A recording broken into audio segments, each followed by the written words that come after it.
The number of years we're expected to live keeps rising. In the future, we'll live to be 150, even 200 years old.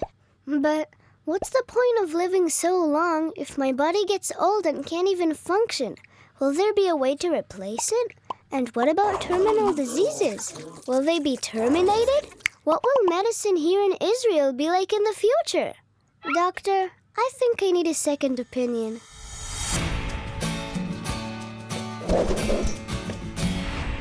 We have witnessed a major revolution which has seen significant changes in the medical profession. The patients have changed. They are more involved in their treatment, more prone to chronic diseases, and more often than not are treated within their own communities by their primary physicians. Today, doctors are more informed, treatments are more sophisticated, and are tailored to the patient, not only to the disease. However, the diseases, for the most part, have remained the same.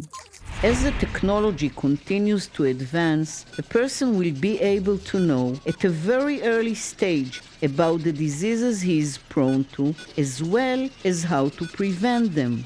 Monitoring systems will keep the patient informed about his condition, as well as prescribe him suitable medication tailored to his specific genetic profile, under the assumption that all is foreseen in the genes and free will is given in prevention.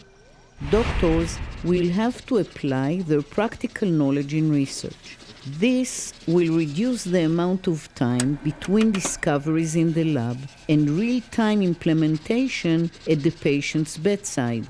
There will be a greater emphasis placed on the patient's genetic sequence, and treating physicians will have to know how to use this information to carry out personalized medicine. They will also have to be proficient in robotics, physics, and math. 70 years ago, we had no idea what DNA even looked like. Today, we can engineer it for agricultural and research purposes. We're at the threshold of a medical revolution. Futuristic kind of preventative medicine is genetic engineering, which over time will become increasingly common. People will receive vaccinations for diabetes, cancer, and Alzheimer's. Although I'm referring to this as a vaccination, what it actually is genetic code alteration. Whoever chooses may get the genetically altered and hereditary version, thus automatically vaccinating their future children. It may even be part of the state's subsidized health plan. The state will determine that diabetes or a certain kind of cancer is an epidemic, and poof, the chance of becoming susceptible to these serious illnesses will plummet. It will also improve our quality of life significantly and enable us to live much longer. So how long will we live? To 150, 200, and even longer down the road. Imagine if you knew that you would live to be 500 years old. How would you perceive your time on Earth? Would you more readily jaywalk from time to time? Would you still travel through the not-so-safe Sinai desert? Would you risk bungee jumping? Remember that it would be these types of activities, rather than illness, that would be potentially fatal. But everyone will be so old. Though only age-wise, since we will soon be able to create human blood and grow skin and tissue from stem cells and synthetic materials. In a world where there is no shortage of vital organs for transplantation, hospitals will behave more like auto repair shops.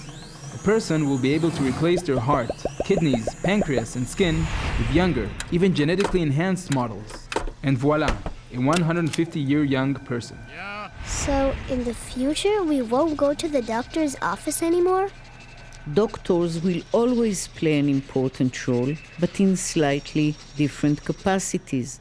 Nevertheless, I think patients will not be satisfied relying solely on artificial intelligence as a replacement for the doctors. Patients will always need physicians' human touch. There is no substitute for a doctor examining a patient and listening to his heart with a stethoscope. By doing so, he is also listening to his patient's heart and soul.